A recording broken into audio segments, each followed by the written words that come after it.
My father named me Laika because when I was born, my grandfather told him to treat me like a bad dog. To father, Laika was synonymous with dog. He used the name to remind me of my place in the hierarchy.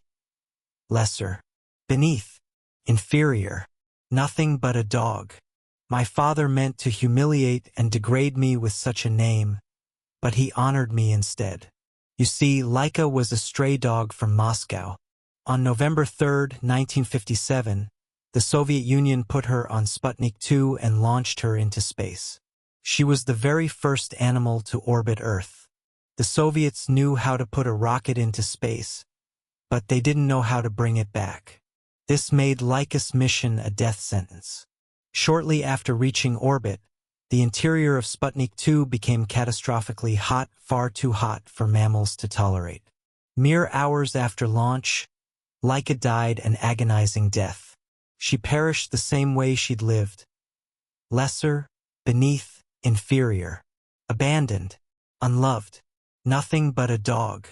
I spent many hours imagining her terror, pain, and loneliness.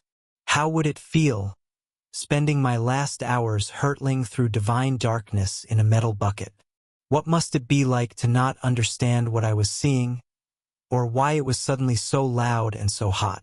What must it be like to not understand why, after being plucked from cruel streets and dropped into a bustling world of kindness, I was now alone? Perhaps I would think I'd been a bad dog. Perhaps I'd think this was my punishment. Punishment is my mother tongue. I know what it was like to be punished for transgressions I cannot remember or understand.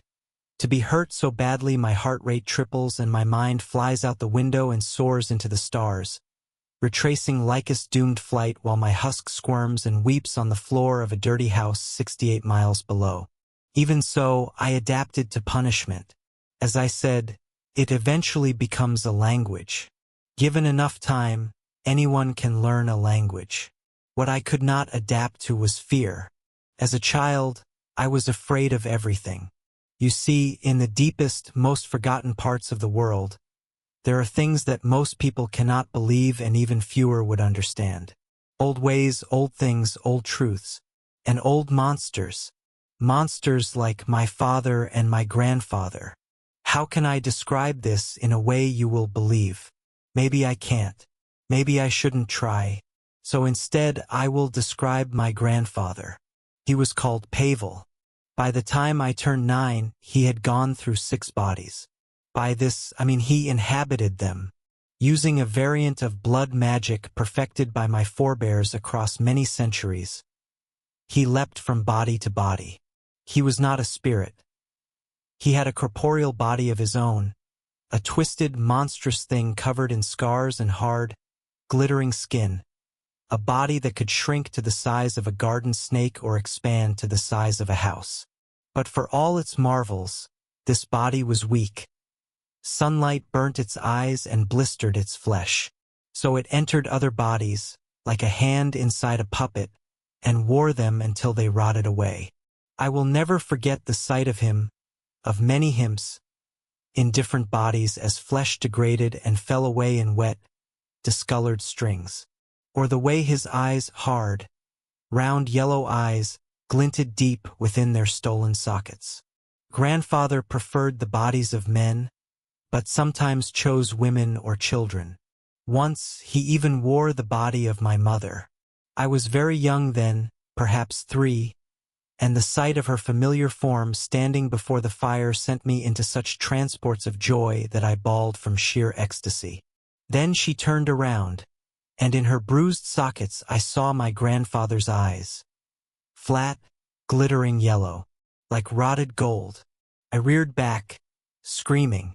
My father, who had been stroking a pair of old baby shoes, looked at me with contempt so deep it scorched my heart. "Shut up, dog," I cringed. This was a mistake. His contempt exploded into disgust. He shot out of his chair and stomped upon me. Dirty, squirmy pain exploded across my abdomen. I hobbled away, whimpering, and hid under the stairs. I lay there alone for many hours.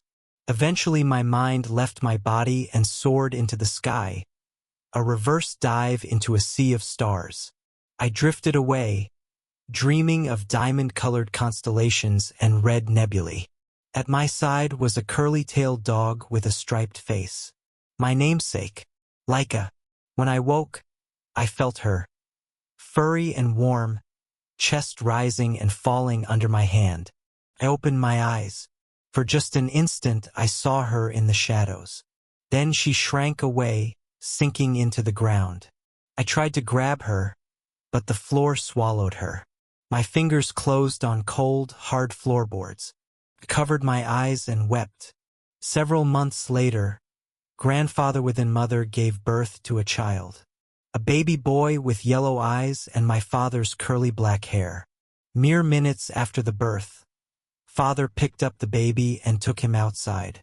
He returned an hour later, empty-handed. Spurred by horror, I immediately ran out into the night. The cold was brutal, at once invigorating and exhausting. I searched until I found the baby, whimpering weakly beside a snowdrift. He was still covered in birth blood. I named him Alexandra and brought him home. When I walked in, father immediately slapped me. I reeled back as stars rocketed across my vision. Never, he hissed, contempt dripping from every syllable. Never disobey again. Give him to me now. He reached for Alexandra, but grandfather stopped him. I looked up and swallowed a whimper. Grandfather stared back at me through my mother's rotting face. The mouth, puffy and discolored, with an oddly detached look, quirked into a smile. No, let the dog keep her pup. We have other concerns. They certainly did. They worked together and they worked constantly. Father kidnapped victims and grandfather used them. Whenever father brought a new victim to the cabin, grandfather used his hands long, hideous things marked with scars and covered in strange, glittering flesh, to tear out the victim's tongue and crush their feet. Then he would wait until nightfall, because remember, sunlight burned grandfather's eyes and blistered his skin, and carry them to his chapel. His chapel was an ancient stone structure at the base of a wooded hill. Within the chapel were 3 red windows and 6 rough-hewn pews. At the end of each pew sat desiccated corpses, facing the altar like sentries. I hated grandfather's chapel. The very air weighed upon me whenever I entered, crushing my heart and poisoning my lungs. The worst part was the fear, electric and paralyzing, inescapable. Luckily, I was just a dog, and dogs do not spend much time inside chapels. But dogs hear screams, even screams from far away, echoing down forested mountains long into the night. Grandfather did not often leave his chapel, but when he did it was always in the wee hours of the morning. I know this because my father and I were required to hold vigil until he walked through our door. Whenever grandfather came back from his chapel, he looked human again. Smooth skin, wide smile, good proportions. Sometimes he looked a bit like father. Sometimes he looked like his victim. It was as incomprehensible to me as outer space would have been to Laika. The stream of grandfather's victims never ended. Vagrants, the elderly, the travelers, orphans fleeing violence. There were so many. So many. If it weren't for Alexandra, I would have withered into nothing. He was more than a brother to me. For all intents and purposes, he was my son. Neither father nor grandfather cared for him. They didn't even feed or clothe him. I had to feed and dress him with what little I had. Despite my best efforts, he never learned to speak. That isn't to say he couldn't communicate. He could, with gestures and facial expressions and nonsense syllables, but language eluded him. But it was all right. He grew into a sweet, curious boy with freckles and long, delicate hands. Over time, his terrible yellow eyes mellowed into a clear, bright green. He was my life. He was my heart. But he wasn't enough. One night, As a little girl's screams came shrieking down the mountain from grandfather's chapel, I finally went to my father. I lay prostrate at his feet, which is how he taught me to approach him. The wooden floor was rough and painfully cold under my fingers. "Why, father? Why do you do this?" He sat in his chair watching the fire. In his hands he held a pair of white baby shoes. "Because your grandfather and I must live, little dog." "Will I have to do this to live?" "Yes." "Then I don't want to live." "I understand," he said. His grip tightened on the shoes. "But you don't have a choice." I choked back a sob and waited for the dismissal. I could not come to him without crawling, and I could not leave until he told me so. Instead, he said, "Stand up, Laika." Hearing my name was like being doused in ice water. He never used it. By that point, in fact, I'd almost forgotten I had a name. I said, "Stand up, Laika." It was a struggle to obey. Fear made my bones rubbery and my muscles weak. Father held out the baby shoes. "What do you see?" "Shoes." My voice quavered. "Old baby shoes." "Those shoes," Father said, "belonged my sister Alexandra. I loved her more than anything, more than life, more than my parents, more than your mother, more than you. She was my heart." I watched him. The firelight threw his face into relief, creating crevasses out of wrinkles. His curly black hair shifted like smoke, and his long, sharp nose looked strange and monstrous. Paralytic electricity swarmed my skin, so much like the chapel that I could have wept. "On my 12th birthday," Father said, "your grandfather boiled a pot of oil and called Alexandra to him. She and I were going to pick wildflowers later, so she was dressed in her finest clothes. A blue dress and white shoes. These shoes." Father did not speak for a very long while. "She was my heart," he finally repeated. "When my heart broke, I broke. It made me like grandfather. Someday I will be just like him. I will live forever. You will too." That night, I had a nightmare of a little girl with sunken yellow eyes melting into blisters as my mother's rotted body doused her with boiling oil. I woke screaming. Moonlight streamed through the window, drenching my room in celestial silver.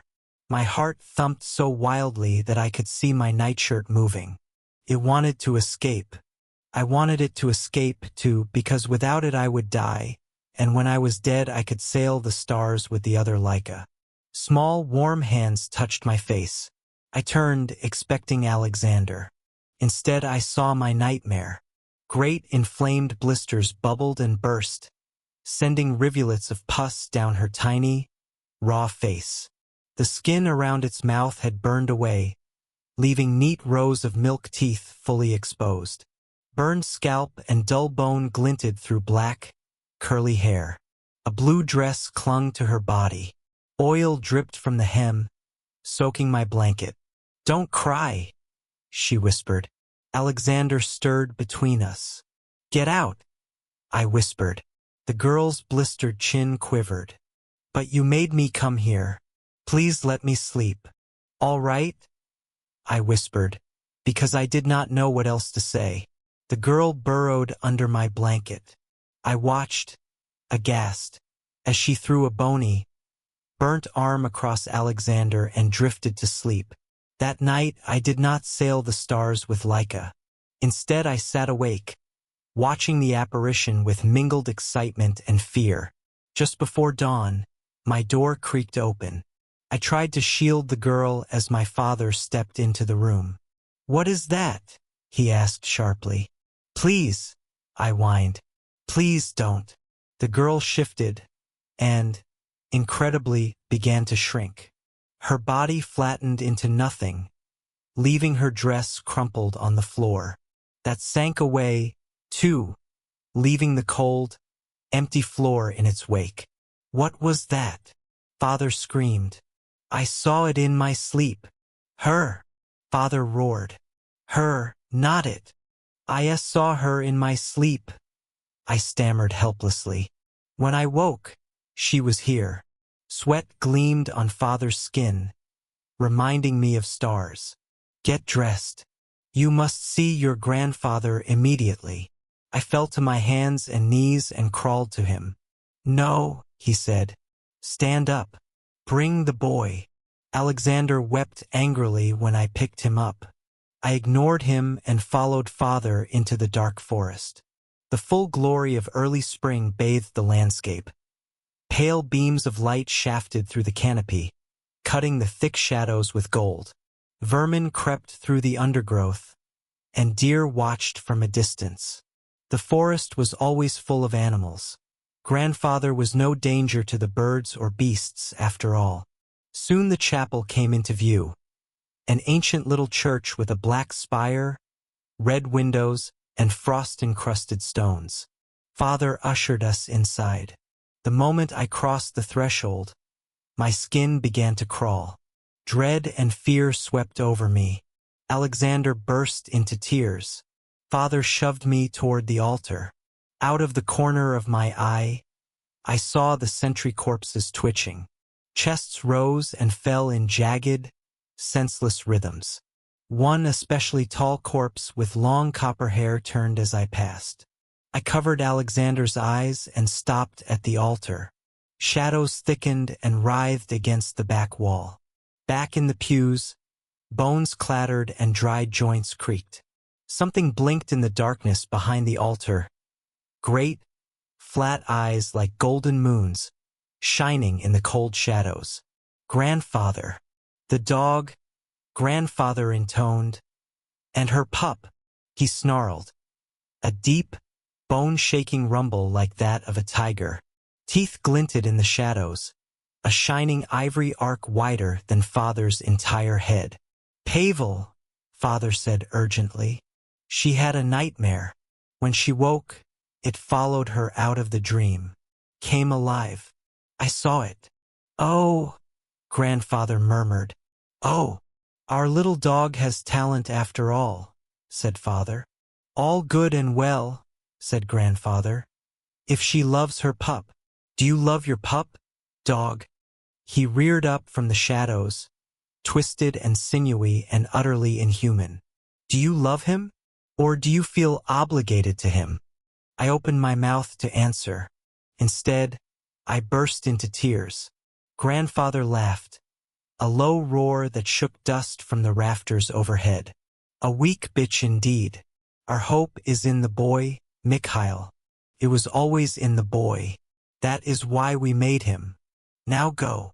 Those great yellow eyes flicked to the pews. I do not like to tempt my sentries. Not when they are hungry as they are. Fear and disbelief battled across father's weathered face. Do you not understand what I've told you? She creates life from thoughts. A poor substitute for what we require. Leave, Mikhail. But, grandfather rocketed out of the shadows, a rippling mass of glittering skin and malformed limbs, and knocked father to the stones. The corpse sentries uttered a deep sigh and continued to twitch. Never, grandfather snarled. Sunlight poured through the crimson windows, imbuing him strange hide with a red glow. He looked like the sky, a starry piece of outer space. Never defy me. I waited breathlessly for grandfather's eyes to burst and his skin to sizzle.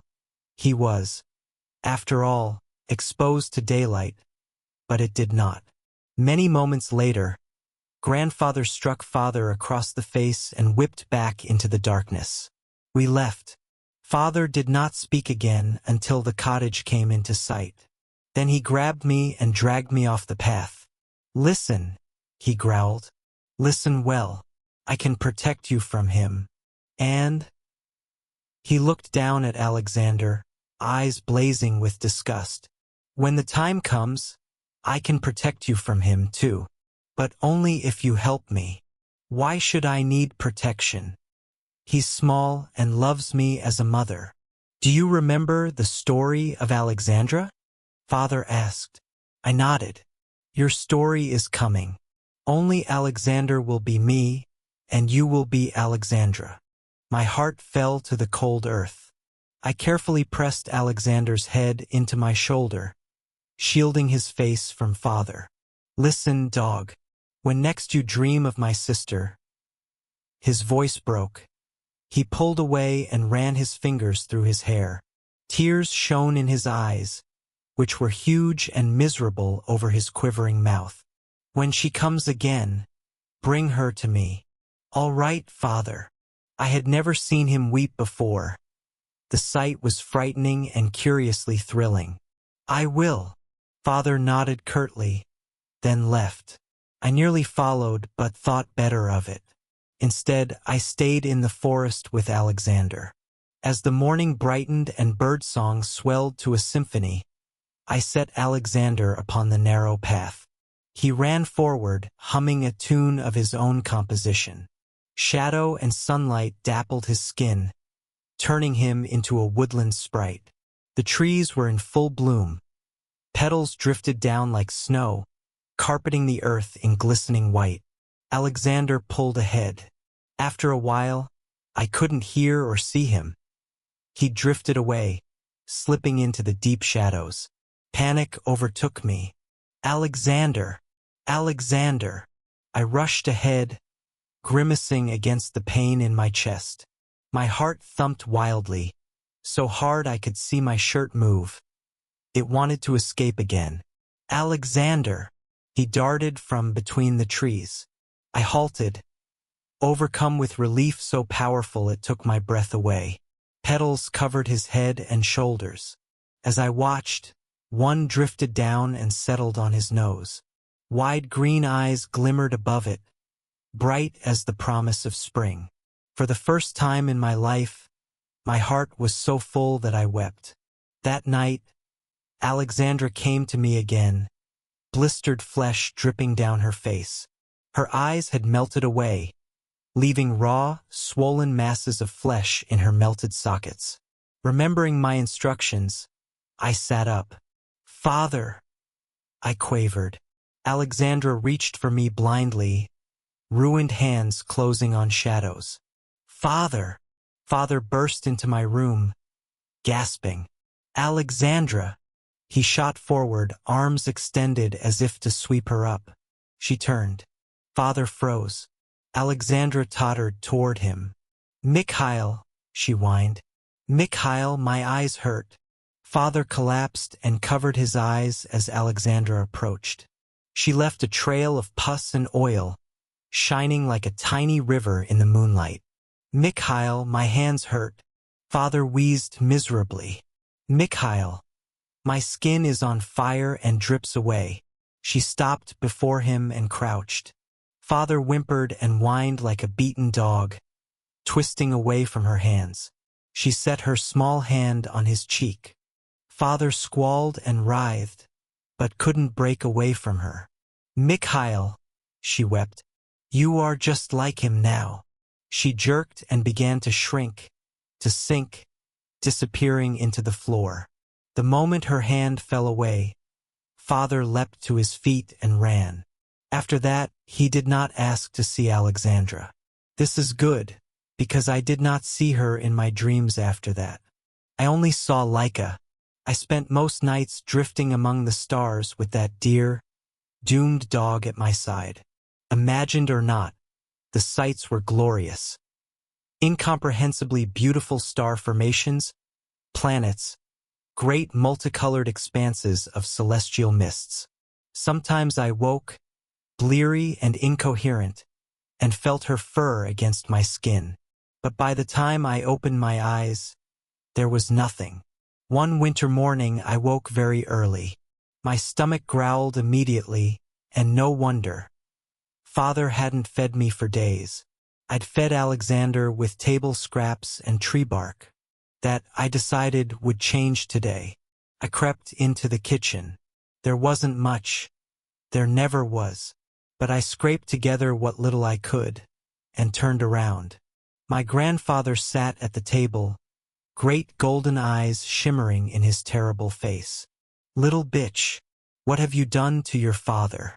He no longer hunts. He no longer eats. He no longer obeys. I felt like I was back in his chapel, crushed by darkness, heavy with dread, on the verge of panic. "Your ability," said Grandfather, "has not been seen on this earth for 1,000 years or more." Of course the ability wasn't of Earth. I'd no doubt come across it while sailing through space and breathing stardust. "It's just nightmares." "No.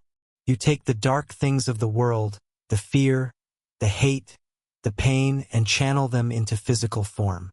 And that is just the beginning. You will be able to do anything. You will make bodies. Permanent, perfect bodies for me. And for you." The relish in his voice made me sick.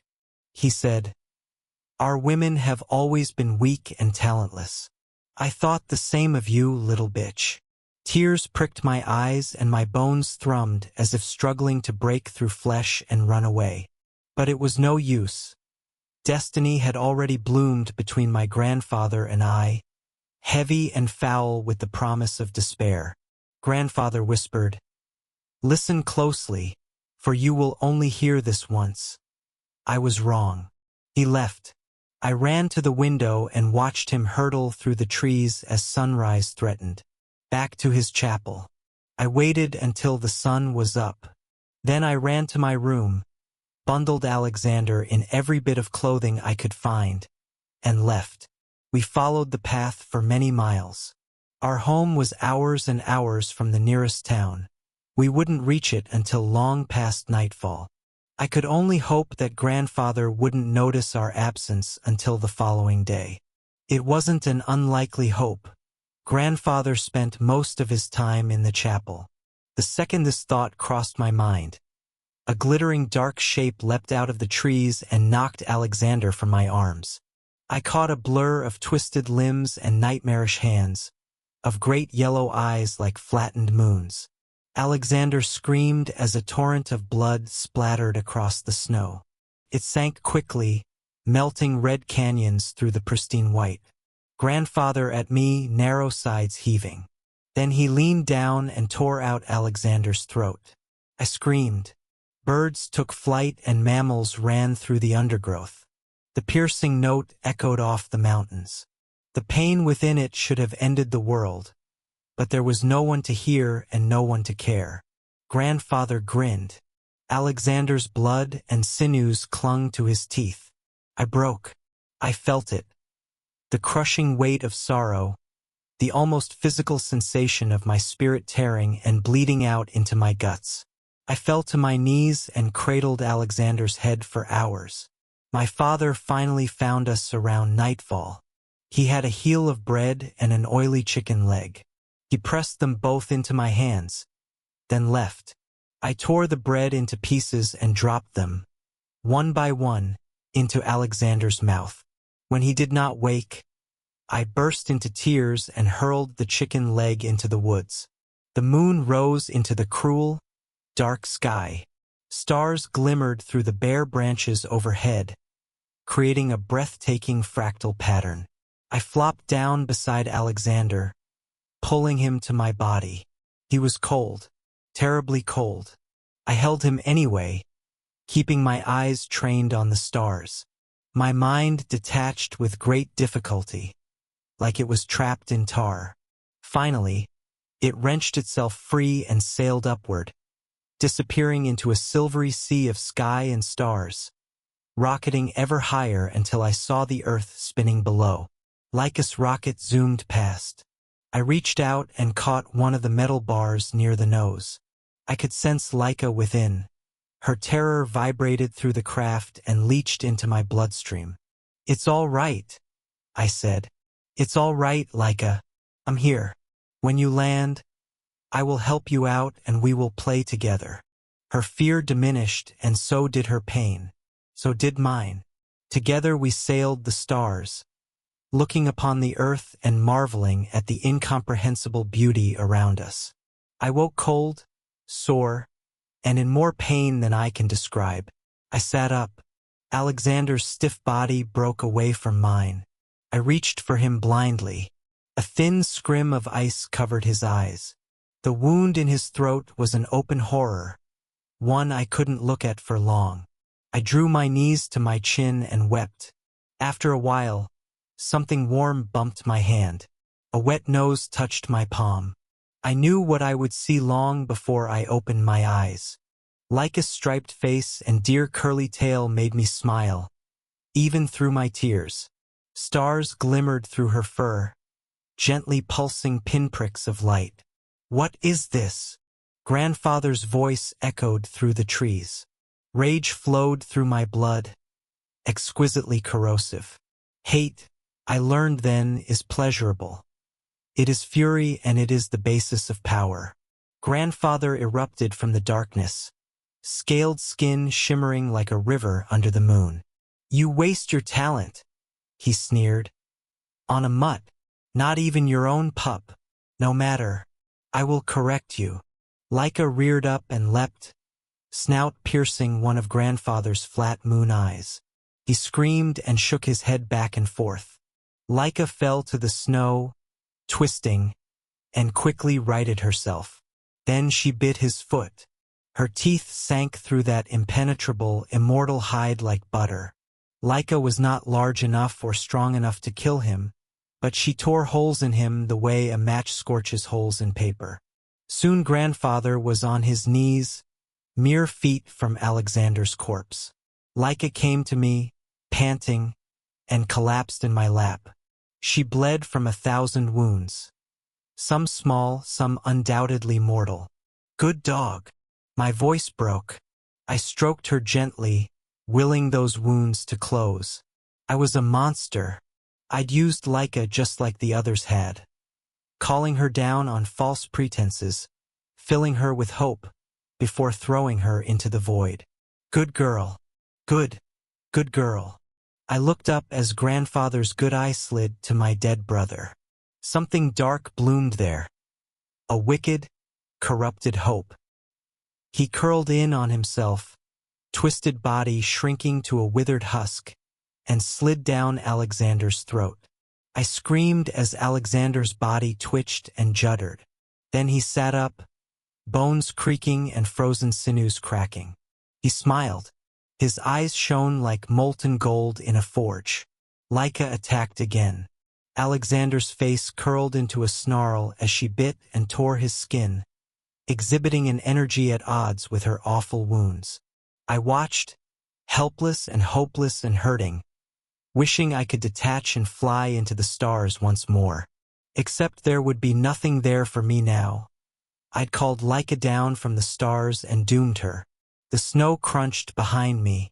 I whirled around. Father stood there, watching me with contempt. In his hands was a sleek, gleaming shotgun. Relief and horror engulfed me.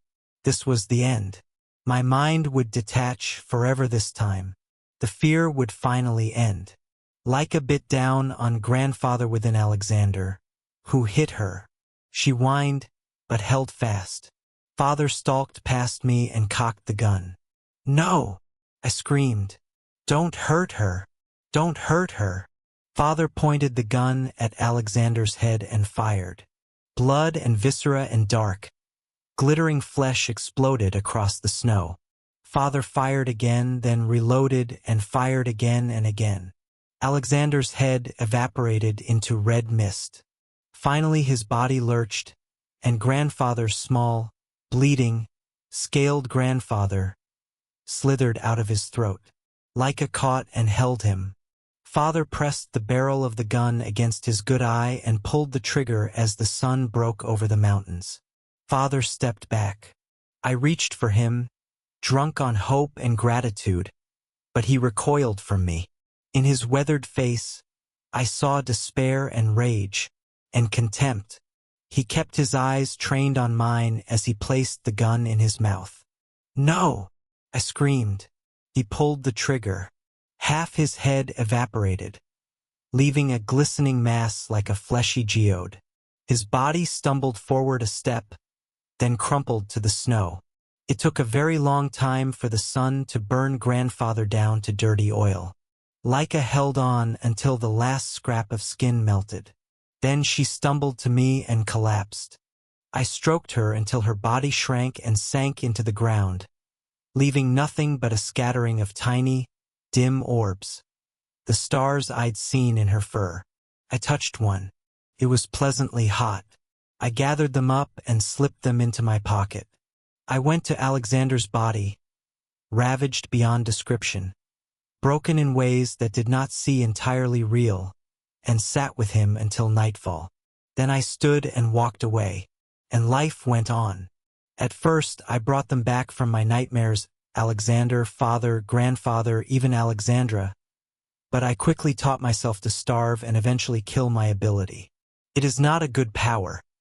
It is born of rage, despair, selfishness, and fear, and I cannot tolerate fear. Besides, dogs do not have such awful powers.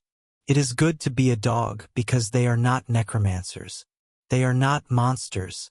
They are nothing more or less than the simplest and most loving of creatures.